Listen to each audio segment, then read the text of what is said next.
Bienvenue dans Compta for Good, la RSE en action.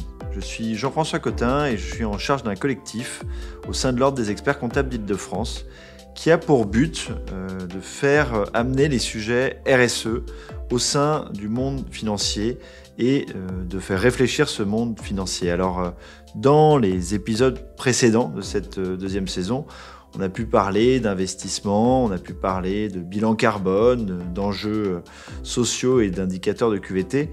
Aujourd'hui, on va s'attacher au sujet de la communication.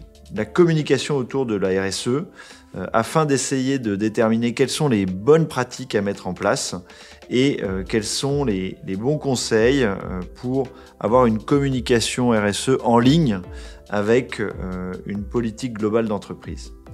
Alors, à mes côtés, pour travailler sur ces sujets, j'ai la chance d'accueillir Muriel Barnéou. Bonjour Muriel. Bonjour.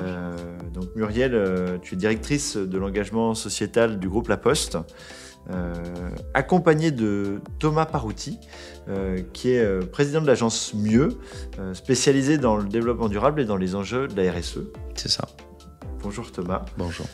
Et Delphine Buisson, qui s'occupe d'un ensemble d'experts comptables en charge du réseau donc Eurus.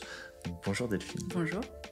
L'objectif de cet échange, c'est d'essayer de comprendre comment bien communiquer sa politique RSE.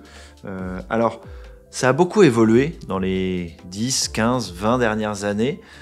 La RSE, ça n'existait pas il y a 20 ans. En tout cas, on ne l'appelait pas comme ça. Je pense qu'on l'appelait le développement durable. Alors Thomas, toi qui es dans la profession de la communication depuis un certain temps, où on en est de la communication autour de la politique RSE des entreprises et comment ça a évolué dans le temps ? Il y a une énorme accélération au cours des 2-3 dernières années en termes de budget, par exemple. La communication RSE d'une entreprise, c'était l'équivalent d'une opération de relations presse. Donc, il y a 12-13 ans, quand moi j'ai commencé, c'était vraiment des tout petits budgets. Aujourd'hui, ça devient prioritaire. La communication corporate et RSE, la communication produit et de plus en plus RSE, la communication interne aussi. En fait, tout ça rentre dans un contexte où il y a une sorte de momentum depuis 6 mois où les salariés veulent de plus en plus s'engager. Donc la DRH ou le DRH au niveau du CODIR, du COMEX, va dire « moi je veux plus de RSE ». Les clients en veulent, donc la direction marketing, communication commerciale veulent mettre plus de RSE dans les produits et dans le corporate. Et le directeur financier, qui a des critères ESG, veut de plus en plus de RSE. Donc aujourd'hui, tout le monde est d'accord pour dire la RSE, faut s'engager. Et en plus, le directeur RSE, il est content parce qu'il voit bien que les Français, sur les études habituelles, sont prêts à payer entre 5 et 30% de plus. Pour de l'alimentation, 70% sont prêts à payer plus. Sur le textile et la cosmétique, hein, au départ, c'est ce que je mange qui est le plus important. Ensuite, ce que je me mets sur la peau, donc la cosmétique et le textile, pareil, les Français sont prêts à payer 50% de plus. Donc aujourd'hui, tout le monde veut prendre la parole sur ces sujets-là. Évidemment qu'il faut avoir une stratégie RSE très solide, mais aujourd'hui, le sujet de la communication RSE, il devient déterminant. Et on sait qu'il y a des entreprises qui vont disparaître parce qu'elles n'auront pas fait de RSE et qu'elles n'ont pas réussi à communiquer sur leur sujet RSE. Dans l'industrie automobile, aujourd'hui, il y a des exigences d'achat de plus en plus fortes pour acheter des produits décarbonés. Donc, et pareil, dans le monde aéronautique. Donc, l'ensemble de la chaîne veut se décarboner. Il faut évidemment expliquer, valoriser, embarquer ses collaborateurs. Donc, il y a beaucoup de plans de com internes pour sensibiliser, acculturer ses collaborateurs. Et de plus en plus de communication externe aussi pour expliquer un peu tout ce qu'on a fait depuis 5 ans, 10 ans comme stratégie RSE. D'accord, alors Muriel, tu es dans un groupe qui communique beaucoup sur sa politique RSE, ou en tout cas qui affiche des résultats sur cette partie-là. Comment, toi, as-tu vécu l'évolution de cette communication RSE au sein du groupe ? Pour moi, le sujet, c'est au fond pas disjoint de la question de la manière dont on communique sur notre business, fondamentalement. C'est-à-dire que, et c'est d'ailleurs peut-être un sujet, si j'ose partager, en tout cas un des éléments pour éviter l'écueil du greenwashing. Fondamentalement, la façon dont on prend le sujet dans le groupe La Poste, c'est la question de la fidélité à notre ADN et la fidélité à ce qu'est le quotidien de nos collaborateurs et à ce qu'on leur demande de faire tous les jours. Donc ça n'est pas à part. Et moi, ce que j'ai vu arriver en termes d'évolution sur les 4 ans derniers, puisque c'est les 4 ans d'ancienneté dans le poste, c'est justement quelque chose qui entre dans le plan stratégique, qui entre dans le business, qui entre dans le quotidien, à la fois, comme le dit Thomas, parce que c'est cette quête de sens qui est attendue de la part des collaborateurs, qui est attendue de la part des clients, de la part des investisseurs, de la part des financeurs. Et le mouvement, c'est pour moi ce mouvement-là, c'est-à-dire un sujet qui sort de son Aventin ou qui descend de son Aventin. On n'est pas sur un supplément d'âme, on est sur quelque chose qui fait corps et qui est squelette même de l'ambition qu'on se donne. Et c'est moi ce que j'appelle... On pourra y revenir, mais la révolution du sens, c'est quelque chose qu'on ne voit pas forcément. On parle de transition digitale, on parle de transition démographique, toutes ces transitions qu'on a sous les yeux. Je pense qu'il y en a une qui est à l'œuvre et qui est extrêmement puissante, c'est la quête du sens. Dis-moi à quoi tu sers, dis-moi à quoi je sers. Et fondamentalement, c'est ça, une politique RSE. C'est une des réponses à ça, en tout cas. Alors, on comprend bien que la communication RSE, la communication globale se rejoignent finalement, mais est-ce qu'on pourrait dire qu'il y a des particularités quand on communique justement sur ces projets, sur ces engagements RSE? Est-ce qu'il y a des particularités, des écueils? Qu'est-ce que ça a de spécial de communiquer sur sa démarche RSE? Dans la façon dont on va procéder, et puis après, Thomas pourra peut-être compléter sur un plan plus global, avec plus de vision. Voilà. Ce que l'on a choisi, c'est une communication de preuve, toujours dans la droite ligne de ce que je vous disais sur c'est dans le business, c'est dans le quotidien. Donc c'est une communication qui n'est pas à part. Donc on n'est pas sur ce que l'on fait en matière de RSE, mais ce que l'on fait sur une nouvelle offre qui n'est pas nécessairement purement RSE, et comment on va porter avec ça nos marqueurs. On va parler de notre identité qui est la proximité. Cette proximité, on a une manière particulière d'aller la décliner dans la relation aux personnes âgées, dans la relation à nos clients professionnels divers et variés, dans la manière dont on va veiller à avoir notre présence physique et digitale pour tous, partout en France. Et au fond, c'est une communication qu'on embarque autour des preuves. Encore une autre preuve, par exemple, nos voitures électriques. On va parler de notre politique carbone sur nos voitures électriques parce que c'est juste ce que l'on fait. Et c'est un élément très important de crédibilité et d'impact. Ouais, le groupe La Poste, plus grande flotte électrique au monde. Chronopost livre en électrique partout à Paris, peut-être même Île-de-France. Et effectivement, pour reprendre ce que disait Muriel, c'est essentiellement une communication de preuve. C'est-à-dire quand je dis « je participe à la préservation de l'environnement », il faut dire pourquoi. Donc véhicule électrique par exemple. Quand on fait de l'inclusion sociale, là aussi au sein du groupe La Poste, il y a des gens qui prennent l'initiative d'apprendre la communication non violente. Moi, j'ai rencontré des postiers qui m'ont raconté ça. Et ensuite, comme ça marchait pas avec une personne, mais en fait, cette personne était sourde, le postier avait décidé, en l'occurrence, la postière avait décidé de se former au langage des signes. Voilà, donc il faut aligner les preuves.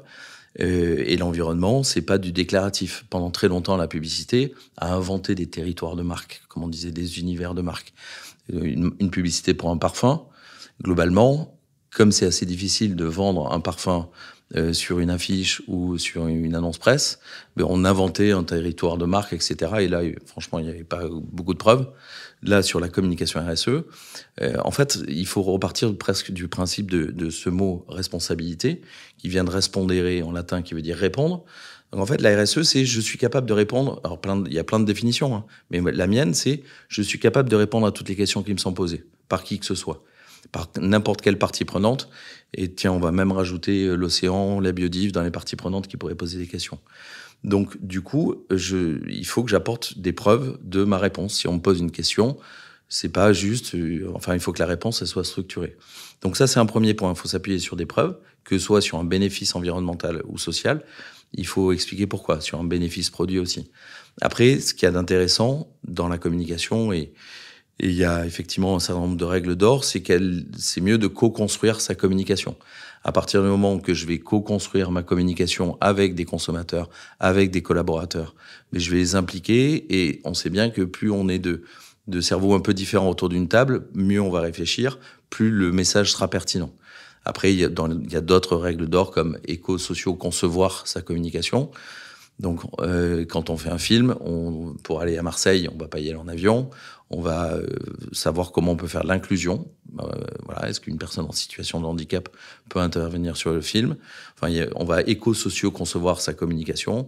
Nous, on imprime 100% de ce qu'on fait à l'imprimerie solidaire, qui est une imprimerie avec 45 personnes en situation de handicap sur 60. On héberge nos sites chez Data Campus, qui est le moins énergivore de tous les serveurs, à mon avis, en France, même peut-être un peu plus. Donc c'est bien, on va pas polluer. Si on fait une communication sur les sujets de développement durable, ça serait quand même un peu bête de polluer. Voilà. Quand on fait un tournage, enfin, il y a eu des réflexes pendant trop longtemps. On a pollué la planète, on a pollué un peu les esprits. Hein. Il y a encore des cas de greenwashing qu'on voit. On fait un film, mais comme c'est pour des vêtements, il faut qu'on soit sûr qu'il fera beau. Ben, on va aller le faire en Argentine ou en Afrique du Sud. Voilà, à un moment, il faut faire attention à ce qu'on fait comme bilan carbone de notre propre communication.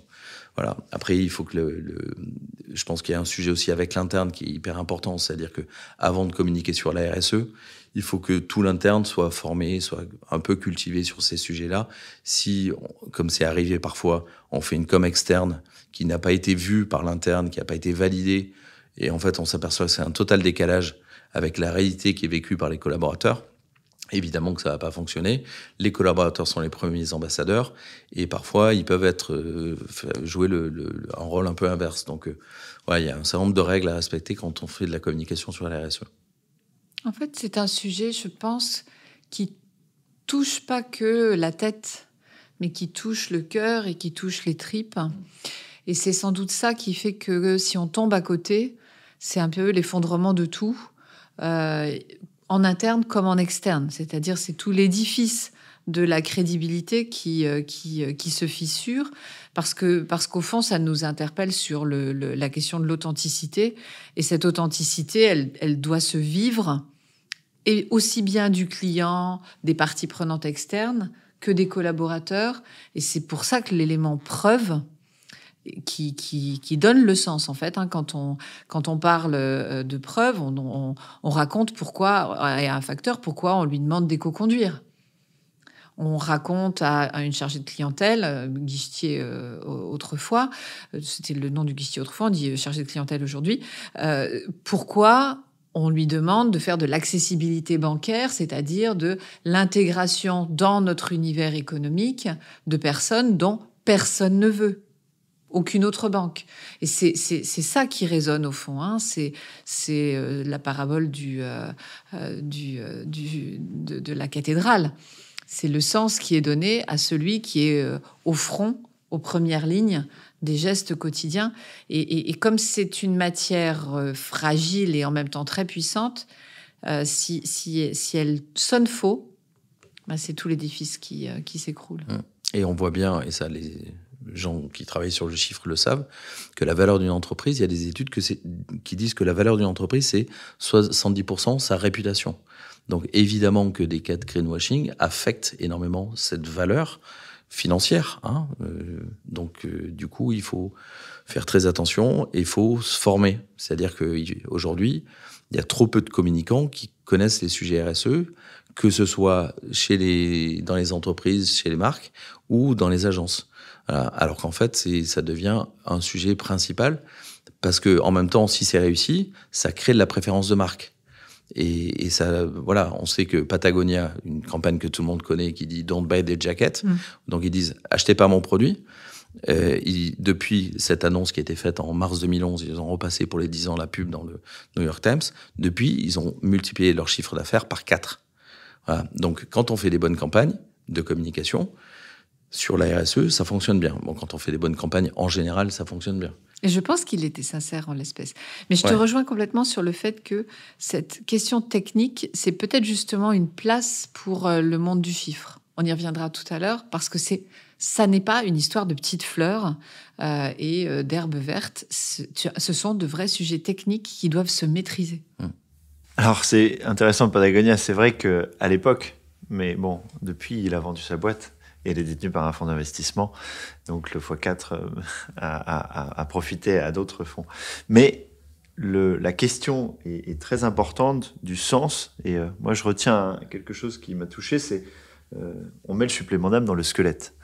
Nous, au niveau du monde financier, notre squelette, il est parfois un petit peu plus abrupt parce qu'on parle d'un métier qui est pas forcément si facile que ça, en tout cas dans notre prisme,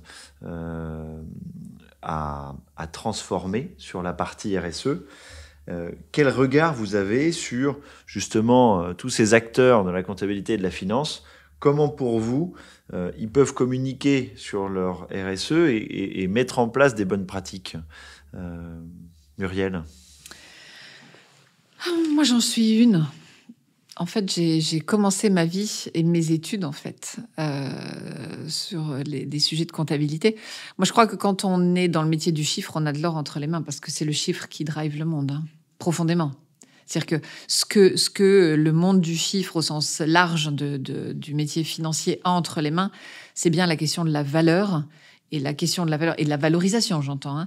Et ce sujet-là, c'est l'énergie du monde. Et si on commence à faire un pas de côté et à se poser la question de comment on valorise, qu'est-ce qu'on valorise, comment est-ce qu'on prend peut-être ça sur un plan un peu plus large, un peu plus long, un peu plus moyen et long terme, moi je pense qu'on induit des changements profonds dans la façon dont le monde sera guidé. Alors maintenant, sur ce qu'ils peuvent faire eux-mêmes, nos experts comptables, je pense que un des premiers sujets, c'est de ne pas imaginer que c'est un sujet de petites fleurs et justement que de communication plaquée. Je crois que la question de l'extra-financier fera doucement rigoler dans quelques années, parce qu'il n'y aura rien d'extra-financier. Je crois profondément à une convergence de ces univers-là. On l'appellera compta intégré, ça ira plus loin, on l'appellera triple capital, on l'appellera CARE, je n'en sais rien. Ou on l'appellera intégration des externalités dans des process posés par des régulateurs. Mais la question de la valorisation du mal ou du bien que l'on fait à la planète, aux hommes, aux ressources qui sont dessus, va s'inviter à la table de la prise en compte de ces sujets-là dans la valeur, mais profondément. Un sujet comme la taxonomie, qui est peut-être un petit peu technique, mais on pourra y revenir à l'occasion si vous le souhaitez, raconte ça. Raconte fondamentalement la manière dont les investisseurs vont être convoqués à venir financer. En l'espèce, ce sont des sujets verts, c'est-à-dire des sujets qui ne font pas de mal à la planète au sens de son réchauffement et de la biodiversité, mais ce n'est qu'un début. Mais c'est une énorme force qui est à l'œuvre, véritablement. Et je pense que les experts comptables et l'ensemble de la profession du chiffre, elle est au front de ça, véritablement, vraiment. Et je pense que c'est aussi pour elle une matière nouvelle à investiguer, parce que l'auditabilité, l'opposabilité, le sérieux des chiffrages et des évaluations nécessitent des experts du sujet. Et ceux qui sont experts de ça, ce sont les experts du chiffre. Et moi, je plaide aujourd'hui ici, mais dans le groupe La Poste, pour que ce ne soit pas le reporting de mes équipes, mais bien le reporting porté par les équipes financières. Ça doit embarquer le même sérieux. C'est une nouvelle matière et je pense que c'est un Eldorado qui s'ouvre pour le monde du chiffre. Alors, quant à communiquer ensuite sur leurs actions, ça c'est un peu libre à chacun en fonction de ce qui fait sens et justement ce qui va être en phase avec son ADN. Surtout ne pas plaquer, ne pas imiter, ne pas se détacher fondamentalement de ce qu'est son ADN et ce qui fait l'authenticité, tout ce qu'on a échangé il y a quelques minutes. Moi, ce que je peux rajouter, c'est en tant que chef d'entreprise. Moi, j'ai créé ma boîte il y a 12 ans. Aujourd'hui, on est une trentaine. Et mon premier conseil, c'est mon expert comptable qui me donne des tableaux de bord, de trésor, reporting, comment j'avance sur mon projet sur l'année, etc. Donc, il faut absolument que pour rester le premier conseil, il embarque toutes ces problématiques et toute cette connaissance qui vont se retrouver évidemment ensuite dans les tableaux parce que aujourd'hui, le monde de la finance en général et notamment les fonds, enfin, on est là pour créer de la valeur avec une entreprise et cette valeur, elle est aussi vachement ESG. Donc ensuite, un cabinet d'expertise comptable, il peut travailler... s'il se met à la RSE, il va avoir des collaborateurs qui vont être plus motivés, plus engagés. Les études disent que les collaborateurs engagés sont 26% moins absents. Je vais donner les chiffres pour nos amis du chiffre. 26% moins absents, 13% plus efficaces. Voilà, il va gagner des nouveaux clients parce qu'il va avoir une nouvelle expertise. Il va pouvoir facturer des nouvelles prestations, comme ça peut être un bilan carbone, mais comme organisme tiers indépendant. Enfin, il y a plein de nouveaux marchés qui sont en train de s'ouvrir et les experts comptables seraient légitimes là-dessus. Donc, il faut qu'ils se dépêchent. Voilà. Et en plus, ça fait beaucoup de bien. C'est-à-dire qu'un chef d'entreprise, un collaborateur, voilà, ça devient passionnant. Ça nous permet de regarder un peu plus loin.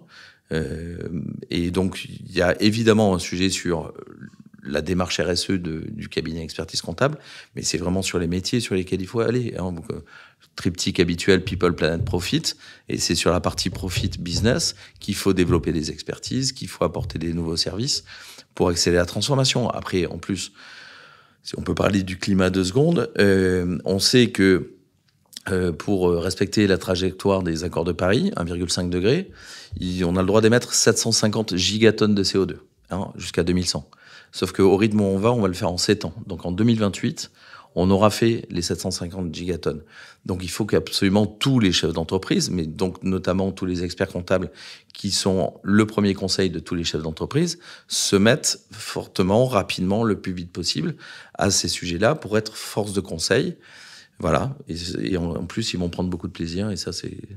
Moi, j'aime mon métier parce que je prends du plaisir. Parce qu'il y a des chances qu'ils prennent du plaisir. Alors, Delphine, toi qui observes certains cabinets, par rapport à justement cette réflexion, où en sont-ils de leur communication RSE et de leur transformation? Et est-ce que toutes ces espérances sont en train de se concrétiser? Alors, où ils en sont? Je peux parler déjà que pour ceux que je connais, mais j'ai l'impression que c'est pas un sujet qui est forcément très très mature aujourd'hui dans cette profession-là. Pour autant, c'est un sujet qui demande une congruence totale. Donc, on est obligé de travailler le dedans pour pouvoir proposer des offres de services. Je vois pas bien comment on peut proposer un accompagnement à un client si on n'est pas soi-même très responsable, très engagé. Enfin voilà, ça serait un peu particulier. Je trouve aussi, comme Muriel, que la comptabilité, c'est quand même un référentiel. Enfin, qu'est-ce qu'on va décider de regarder? La comptabilité propose, le plan comptable, ça propose d'observer certaines données, certains flux, etc.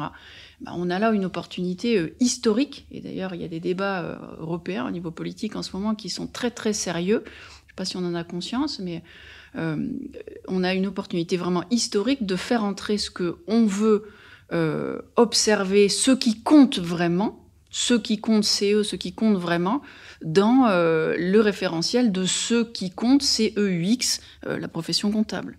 Voilà. Bon, merci pour ces échanges. Alors, avant de nous quitter, moi j'aurais une question pour chacun d'entre vous. Si demain, il faut faire une chose, demain matin, justement, le nom du podcast, c'est Compta for Good, la RSE en action, pour mettre en action cette RSE dans le quotidien, donc soit d'un expert comptable, soit d'un directeur financier, qu'est-ce que vous leur conseillez? Thomas? Je commence, ok. Non, moi je crois qu'à la culture, à la formation, et plus on est cultivé, plus on est curieux, plus on a de l'impact. Donc il faut se former. Et par exemple, il y a le MOOC du C3D, donc du Collège des directeurs développement durable, qui est extrêmement bien fait, qui a été salué par toute la profession, qui a été co-construit avec les petits jeunes qui avaient écrit le manifeste étudiant pour un réveil écologique il y a quelques années, donc maintenant qui sont constitués comme association, qui s'appelle Pré pour un réveil écologique. Donc il a été co-construit avec le C3D et Pré. Et en l'occurrence, il a été financé par le MEDEF, la CGPME, enfin tout le monde s'est mis autour de la table pour bosser sur ce sujet-là. Donc c'est, pour moi, demain matin, je vous invite vraiment à vous connecter sur le site du C3D, de chercher le MOOC, et vous allez apprendre plein de choses, et vous allez regarder le monde différemment, plus avec des formations. Dans la même veine sur les formations, j'inviterais tout le monde à lire le rapport du GIEC. Non, ça c'est une blague. Parce que c'est 200 pages et c'est très très lourd. De faire beaucoup plus simple, 2 heures, la fresque du climat. Qui est alors il y a la fresque du climat, puis après il y en a d'autres, il y a la fresque de la biodive, etc. Qui est un moyen, moi je trouve extrêmement puissant d'acquérir la connaissance de base que nous n'avons pas acquise, à la différence de nos jeunes pour un réveil écologique, qui, by the way, notent les entreprises. Donc, pour ceux qui ont besoin de recruter, de fidéliser des talents, c'est un sujet, la question de ce sens que l'on donne à son action. Et donc, la fresque du climat, c'est le moyen très simple, avec vos équipes.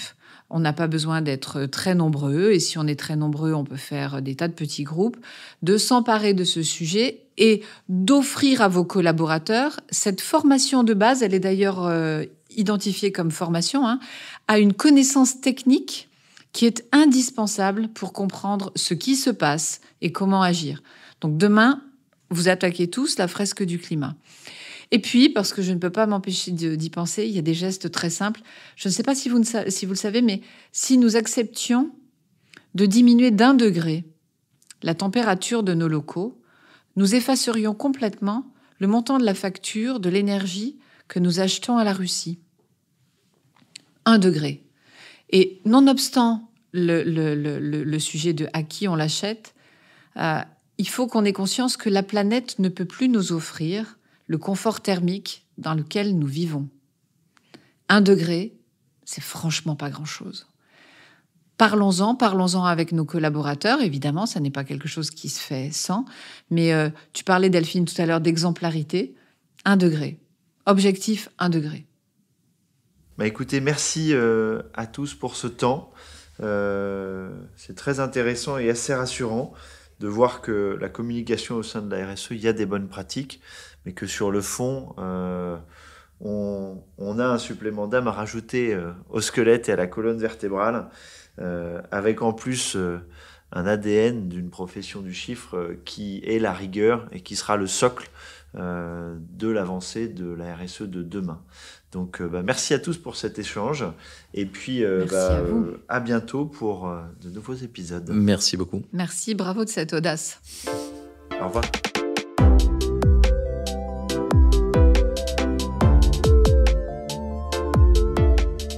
Merci pour votre écoute. Je suis heureux d'avoir passé ce temps avec vous. Cet épisode vous a plu ? N'hésitez pas à le partager sur vos réseaux sociaux ainsi qu'à vos proches.